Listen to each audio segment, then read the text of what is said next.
Hi friends, मैं हूं सुबोध विधवा। पिछले वीडियो में हम लोगों ने चर्चा किया था कि एडवर्ब क्या होता है, एडवर्ब कितने प्रकार का होता है।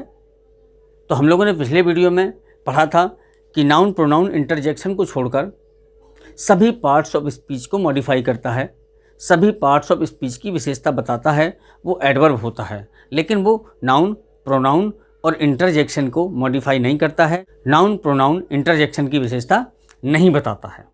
और मित्रों, हम लोगों ने 5 प्रकार से एडवर्ब पढ़े थे, पूरे डिटेल में पढ़ा था। जिन लोगों ने ना पढ़ा हो तो वो मेरा पिछला वीडियो देख लें, उसमें आपको एडवर्ब के बिल्कुल सटीक प्रयोग, सटीक प्रकार उस वीडियो में मिल जाएंगे। लेकिन मित्रों, इस वीडियो में हम जानेंगे किस एडवर्ब का सेंटेंस में कौन सा स्थान होता है, कौन सा एडवर्ब वाक्य के शुरू में आता है, कौन सा एडवर्ब वाक्य के बीच में प्रयोग किया जाता है और किस एडवर्ब को हम वाक्य के अंत में प्रयोग करते हैं। तो मित्रों, वाक्य में पोजीशन ऑफ एडवर्ब कहाँ होती है, यानी क्रिया विशेषण की पोजीशन वाक्य में कहाँ होती है। तो मित्रों, पहला है वाक्य के शुरू में आने वाले एडवर्ब। कुछ ऐसे एडवर्ब होते हैं जो सदैव वाक्य के शुरू में प्रयोग किए जाते हैं। जैसे कौन कौन से होते हैं? एक होता है इंट्रोगेटिव एडवर्ब, यानी जो भी प्रश्नवाचक एडवर्ब हैं वो सदैव वाक्य के पहले आते हैं। और yes, no, surely, certainly, perhaps, still, ये वाक्य के शुरू में आते हैं मित्रों। जैसे पहला है व्हेन डू यू गो, तुम कब जाते हो।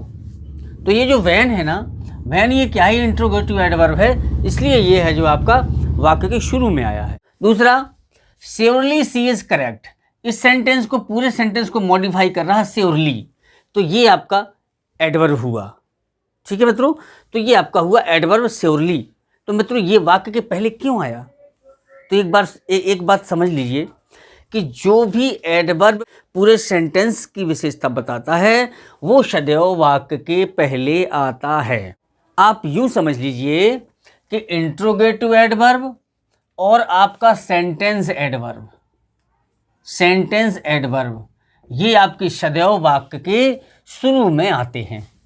दो बातें ध्यान रखिए, ऐसे एडवर्ब कौन से? इंट्रोगेटिव एडवर्ब और सेंटेंस एडवर्ब, ये सदैव वाक्य के शुरू में आते हैं। मित्रों, दूसरा है वाक्य के बीच में लिखे जाने वाले। अभी तो ये शुरू में लिखे थे, लेकिन ये कौन से हैं? वाक्य के बीच में लिखे जाने वाले। वाक्य के बीच में लिखे जाने वाले एडवर्ब कौन से होते हैं मित्रों? मैंने तो लिख दिया है कि सिंपल एडवर्ब्स ऑफ टाइम, जैसे always, never, sometimes, never, ever, लिख दिया मैंने। बट आपको ये ध्यान रखना है, जिस वर्ब को भी मॉडिफाई करेगा, ठीक है, यानी वर्ब को मॉडिफाई करने वाला जो भी एडवर्ब होगा, समझ रहे हो आप? अब उसमें क्या होता है, कभी कभी क्या होता है, सेंटेंस में लिंकिंग वर्ब होता है, यानी वही मेन वर्ब का कार्य करता है। ठीक है, तो अगर वो लिंकिंग वर्ब दिया है वाक्य में और उसको मॉडिफाई कर रहा है, तो फिर वो क्या होगा कि लिंकिंग वर्ब के बाद प्रयोग होगा। जैसे ही इज़ नेवर हैप्पी, ये इज क्या है? लिंकिंग वर्ब है। तो वाक्य में जब भी लिंकिंग वर्ब दिया होगा और एडवर्ब होगा तो वो लिंकिंग वर्ब के बाद प्रयोग होगा, जैसे ही इज़ नेवर हैप्पी। दूसरा, यदि वाक्य में मेन वर्ब है, एक्शन वर्ब है, समझ रहे?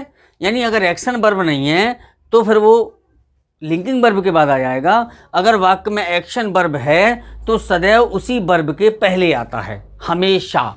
ठीक है, जैसे ही नेवर टेल्स ए लाई, ये जो टेल्स है, टेल्स मीन्स बोलना, कहना, ठीक है, तो ये जो टेल्स है इसके पहले नेवर दिया, तो ये आपका एडवर्ब है। कहाँ पर आया? वर्ब के पहले ऐड हुआ है। एडवर्ब का मतलब है ऐड वर्ब, वर्ब के पहले ऐड कर लो, तो ये एडवर्ब वर्ब के पहले आ गया।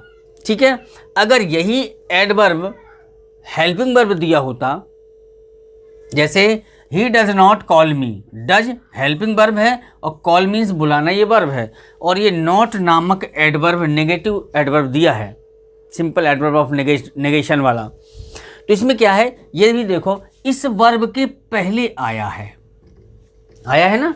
तो जो बीच में एडवर्ब आते हैं, आपको ये बात ध्यान रखनी है कि जब मेन वर्ब या लिंकिंग वर्ब, समझ रहे, अगर लिंकिंग वर्ब दी है तो लिंकिंग वर्ब के बाद आएगा, और अगर वाक्य में ये मेन वर्ब यानी एक्शन वर्ब दिया है कोई, तो उस एक्शन वर्ब के हमेशा पहले आएगा।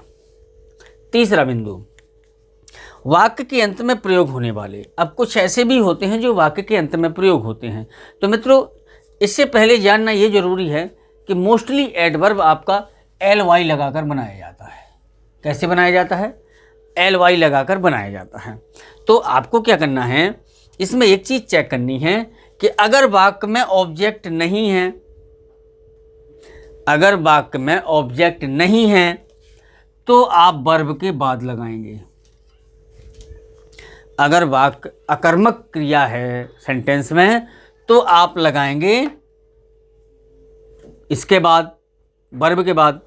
और अगर वाक्य में ऑब्जेक्ट है, जैसे इसमें दिया है दे रीड गीता, वे गीता पढ़ते हैं पीसफुली, शांतिपूर्वक। तो यहाँ पर दे रीड गीता, ये आपका ऑब्जेक्ट है, वाक्य में ऑब्जेक्ट दिया है। तो जब वाक्य में ऑब्जेक्ट दिया है तो फिर आपका ये वाला एडवर्ब हमेशा ऑब्जेक्ट के बाद आता है। तो मित्रों, ये बात ध्यान रखेंगे कि जो बीच में एडवर्ब आने वाले हैं वो मोस्टली एडवर्ब ऑफ टाइम होता है। ठीक है, एडवर्ब ऑफ टाइम होगा, वो हमेशा वर्ब के यानी सेंटेंस के बीच में आता है, लेकिन मेन वर्ब एक्शन वर्ब के पहले आता है या लिंकिंग वर्ब के बाद आता है। और जो अन्य शेष एडवर्ब्स हैं, ठीक है, वो प्रायः अगर ऑब्जेक्ट नहीं है तो वर्ब के बाद आता है, और अगर वर्ब के बाद ऑब्जेक्ट दिया है तो ऑब्जेक्ट के बाद आता है। तो मित्रों, ये था आपका position of adverb in the sentence. वाक्य में एडवर्ब की पोजीशन कहाँ होती है, वाक्य में आगे होती है कि बीच में होती है कि अंत में होती है। आई थिंक आपको पसंद आया होगा। पसंद आया हो तो मित्रों लाइक कर लीजिए, मेरे चैनल को सब्सक्राइब कर लीजिएगा, और मिलते हैं नेक्स्ट वीडियो में, जिसमें हम लोग जानेंगे फॉर्मेशन ऑफ एडवर्ब, यानी एडवर्ब को कैसे बनाया जाता है। ठीक है, अभी हमने देखा पोजीशन कहाँ होती है, पोजीशन ऑफ एडवर्ब, लेकिन अब पढ़ेंगे नेक्स्ट वीडियो में फॉर्मेशन ऑफ एडवर्ब। चलिए मिलते हैं नेक्स्ट वीडियो में। नमस्कार।